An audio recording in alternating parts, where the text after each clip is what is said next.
আসসালামু আলাইকুম ওয়া রাহমাতুল্লাহ। এজি মেথডের পক্ষ থেকে তোমাদেরকে অনেক অনেক শুভেচ্ছা ও অভিনন্দন। আশা করি তোমরা সবাই ভালো আছো। আজকে আমি তোমাদের নবম দশম শ্রেণীর গণিত বইয়ের 3.1 অনুশীলনী থেকে সমাধান করব। আশা করি তোমরা সবাই ভিডিওর শেষ পর্যন্ত মনোযোগ সহকারে থাকবে। আমরা 3.1 অনুশীলনী থেকে ধারাবাহিকভাবে প্রত্যেকটা অঙ্কের সমাধান করে আসছি। আজকে আমরা সেই ধারাবাহিকতার আলোকে 12 নম্বর প্রশ্নের সমাধান করব। 12 নম্বর প্রশ্নটি হচ্ছে x = 3, y = 4 এবং z = 5। অর্থাৎ x = 3, y = 4 এবং z = 5 দেওয়া আছে। আমাকে প্রশ্ন প্রদত্ত রাশি হয়েছে 9x² + 16y² + 4z² - 24xy - 16yz + 12zx। এই প্রদত্ত রাশির আমাকে মান বের করতে হবে। আমি প্রথমে শুরু থেকে একটা সূত্র এখানে লিখে রাখছি। আমি সূত্রের বিষয়ে পরে যাব। আমি প্রথমে দেওয়া আছে লিখি। দেওয়া আছে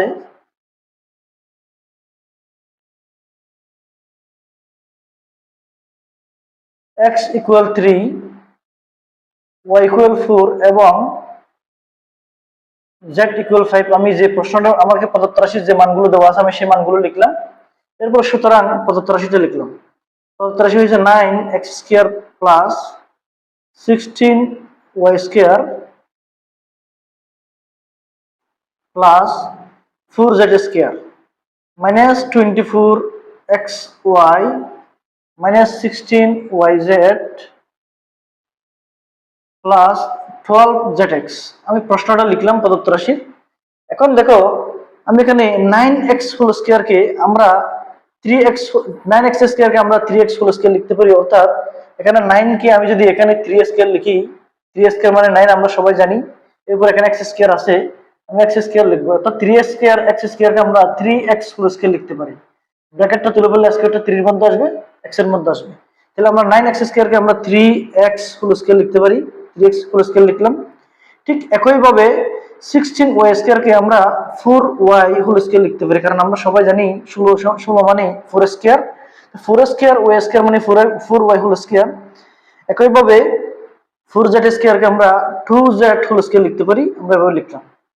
লিখার পরে এখানে আমি একটা সূত্র আগে থেকে লিখে রাখছি। দেখো a + b + c² অর্থাৎ 3 পদী রাশির আমরা যে সূত্রগুলো পারি সেখানে এটা হচ্ছে প্রধান সূত্র, সাধারণ সূত্র।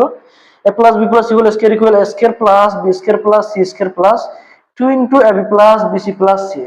এখানে 2 * ab + bc + ca না দিয়ে আমি যদি এখানে 2টা একটু গুণ করে দিই, দেখো 2ab + 2bc + 2ca।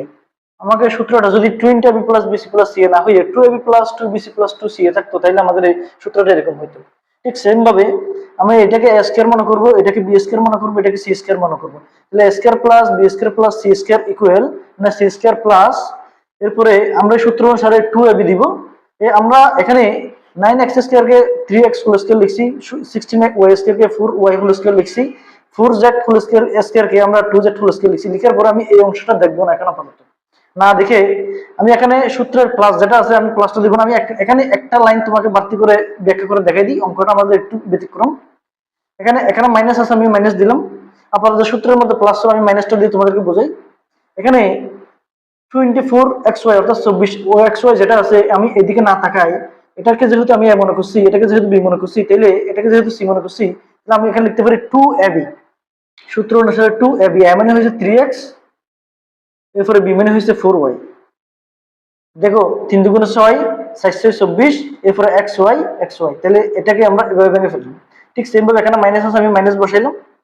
মাইনাস বসানোর পরে আমরা এরপর জানি 2bc, তাহলে আমরা সূত্র অনুসারে 2bc বসাই। 2bc, b মানে হয়েছে 4y, c মানে হয়েছে 2z, তাহলে 4y এরপরে 2z আমরা এটা বসাইলাম। বসানোর পরে এরপর এখানে প্লাস আছে, প্লাস বসালাম। ঠিক সেম ভাবে 2ca, তাহলে আমরা বসালাম 2c, c মানে হয়েছে 2z, a মানে হয়েছে 3x, তাহলে আমরা 2z c বসালাম। এরপর a মানে হয়েছে 3x বসালাম। এখন দেখো 4 × 2 = 8, 8 × 2 = 16, এরপর yz আমরা এটা পেয়ে গেলাম। এরপর 2 × 4 3 × 4 = 12, এরপর zx আমরা এটা পেয়ে গেলাম। এখানে পেয়ে গেল। আমাদের একটা সমস্যা হচ্ছে আমরা a² + b² + c² plus 2ab + 2bc + 2ca, এখানে সবগুলো প্লাস হলে আমরা এটাকে a + b + c² সূত্র দিতে পারতাম। কিন্তু আমাদের এখানে এটা একটা মাইনাস, এটা একটা মাইনাস, মাইনাস হওয়ার কারণে আমি এখানে সূত্র সরাসরি দিতে পারতেছি না। যখন আমি মাইনাস হওয়ার কারণে সূত্র দিতে পারতেছি না, আমি এই লাইনটা তোমাদেরকে একটু অ্যানালাইসিস করে বাড়তে দেখাইছি। তোমরা এই লাইনটা সরাসরি লিখলেও সমস্যা নাই, না লিখলেও আমরা এখান থেকে সরাসরি এখান তৃতীয় লাইন যেটা লিখতেছি এটা লিখলে হয়ে যাবে। এখন দেখো এখানে এই মাইনাস গুলোকে যদি আমি কোনো কারণে প্লাস বানাই ফেলতে পারি, তাহলে আমাকে a square plus b square plus c square plus 2ab plus 2bc plus 2ca এই সূত্রটা পড়ে দেখো a square plus b square plus c square এটা যদি প্লাস হয় প্লাস 2ab প্লাস এটা যদি প্লাস হয় 2bc প্লাস 2ca, তাহলে আমাকে a plus b plus c whole square আমি সূত্রটা দিতে পারবো। এখানে এগুলো যেহেতু মাইনাস, তাহলে এখন আমি সূত্র দিতে পারতেছি না, এখন মাইনাস গুলোকে প্লাস বানাইতে হবে। মাইনাস গুলো প্লাস বানাইতে গেলে আমরা এখানে একটা বিষয় নরমালি মনে রাখবো, দেখো কোথাও যদি a স্কয়ার থাকে, a স্কয়ার কে আমরা চাইলে মাইনাস a স্কয়ার লিখতে পারি, অর্থাৎ a স্কয়ার মানে যা মাইনাস a স্কয়ার মানে এটা। এখন দেখো মাইনাস a স্কয়ার মানে তা কেমন হয়েছে, আমরা জানি যে a স্কয়ার মানে a ইনটু a, তাহলে মাইনাস a স্কয়ার মানে minus a into minus a, অর্থাৎ মাইনাস a প্লাস এরপরে এর সাথে গুণ করলে a স্কয়ার, তাহলে a স্কয়ার মানে যা মাইনাস a স্কয়ার মানে এটা। আমি এখানে a square b square c square থেকে যে কোন একটাকে আমি কি করব মাইনাস করব। আসলে কোনটাকে করব দেখো, আমার যেহেতু এই মাইনাস এবং এই মাইনাস দুটাকে প্লাস বানাইতে হচ্ছে, এই দুইটার ভিতর এখানে ab এবং bc কোনটা মিল আছে দেখো, এখানে 4y দুটো মিল আছে, তাহলে আমি এখানে এই 4y কে আমরা এখানে একটা মাইনাস করব। মাইনাসটা কিভাবে করব দেখো, a square plus minus 4y whole square. আমরা জানি যে মাইনাস 4y মানে minus 4y into minus 4y, অর্থাৎ মাইনাস মাইনাসে প্লাস হয়ে যাবে, এরপরে 4 এরকম মাইনাস 4y হোল স্কয়ার মানে minus 4y into minus 4y, এখানে মাইনাসে মাইনাসে প্লাস, এরপরে 4 এরপরে y এর সাথে y গুণ করলে y স্কয়ার, অর্থাৎ আমরা এই জিনিসটা ফর্মটা পাই। এখানে minus 4y plus 2z whole square. এখানে দেখো a square b square c square, এখানে b স্কয়ার এর মধ্যে কি আছে মাইনাস আছে, তাহলে আমি এখানে যেখানে যেখানে b স্কয়ার আছে আমি সেখানে সেখানে একটা মাইনাস দিব। দেখো 2 ইনটু 3x মাইনাস 4y, এখানে একটা মাইনাস দিলাম। এখানে মাইনাস দেওয়ার কারণে এটা যেহেতু আগে প্রকৃতপক্ষে এখানে মাইনাস ছিল, তাহলে আমি এটাকে প্লাস করে দিতে পারি। দেখো প্লাসে মাইনাস আমি এই আগের মাইনাসটা পেয়ে যাই, প্লাসে মাইনাস আমি সেই আগের মাইনাসটা পেয়ে যাই। আগের মাইনাসটা পেয়ে গেলে এখানেও প্লাস 2bc, b মানে কত 4y, তাহলে এখানে আমি b লিখলাম কত মাইনাস 4b, তাহলে আমি এখানে মাইনাস 4y লিখলাম, এরপর এখানে c লিখলাম 2z প্লাস। এখানে দেখো প্লাসে মাইনাস আমি আগের মাইনাসটা পেয়ে যাচ্ছি, এটা মাইনাস 4y কে যেহেতু আমি b মনে করছি, তাহলে এখানে মাইনাস 4y হবে b। এটা তো যেহেতু প্লাস আছে, এটা নিয়ে সমস্যা নেই, এটা যেরকম আছে আমি সেরকম বসিয়ে দিই।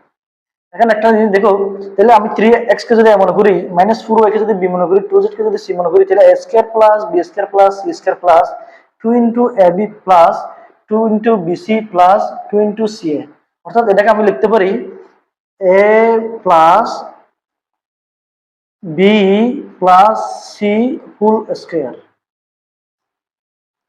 এখানে b তে যেহেতু মাইনাস আছে, তাহলে b মানে 4y, এখানে b তে আমরা মাইনাসটা দিলাম। এখানে এরপর আমাকে এখানে মাইনাস যে মান যেগুলো আছে মানগুলো বসাই, 3x মানে 3 ইনটু x, x এর মান হচ্ছে 3, আমি সেই 3 টাকে বসাইলাম। এখানে প্লাস আমি এখানে প্লাস মাইনাসে মাইনাস একসাথে গুণ করে দিতে পারি, এখানে গুণ করে দিলে সমস্যা নেই, আমি গুণ করে দিলাম। এরপর 4 ইনটু y, y এর মান হচ্ছে 4, আমি এখানে 4 বসাবো। প্লাস এখানে 2z মানে 2 ইনটু z, যেটার মান হচ্ছে 5, আমি এখানে 5 বসাবো। এখানে আমাকে যেহেতু প্রথম ব্র্যাকেট নাই, তাহলে আমি সেকেন্ড ব্র্যাকেটটাকে প্রথম ব্র্যাকেট করে দিলাম। এরপর এখানে 3 3 9 মাইনাস এখানে 4 16, আমি 16 বসাইলাম। প্লাস এখানে 5 2 10, এখানে 10 বসাইলাম হোল স্কয়ার। এখানে দেখো এখানে 9 মাইনাস 16 প্লাস 10 মানে হোল স্কয়ার। এখানে 9 এর আগে কোনো চিহ্ন নেই মানে প্লাস চিহ্ন, এরপরে 10 এর আগে কোনো প্লাস চিহ্ন, এরপর 16 এর আগে মাইনাস চিহ্ন। আমরা অবশ্যই যারা বীজগণিতের সরল করে অঙ্ক করেছি না পাটিগণিতের সরল অঙ্ক করেছি, সেখানে আমরা জানি প্লাস গুলো প্লাস যোগ হয়, মাইনাস গুলো মাইনাস যোগ হয়। এখানে 9 এর সাথে 10 যোগ করে প্রথম 19 হবে, কারণ এখানে 9 টাও প্লাস 10 টাও প্লাস, এবার মাইনাস 16 হবে ফুল স্কয়ার। এরপরে 19 থেকে 16 চলে গেলে 3, তাহলে 3 স্কয়ার মানে 9, তাহলে 9 বসছে, অর্থাৎ আমাদের এই প্রদত্ত রাশির মান আমরা 9 পেলাম। তো আমরা লিখতে পারি সুতরাং নির্ণেয় সমাধান 9। আশা করি তোমরা বুঝতে পেরেছো।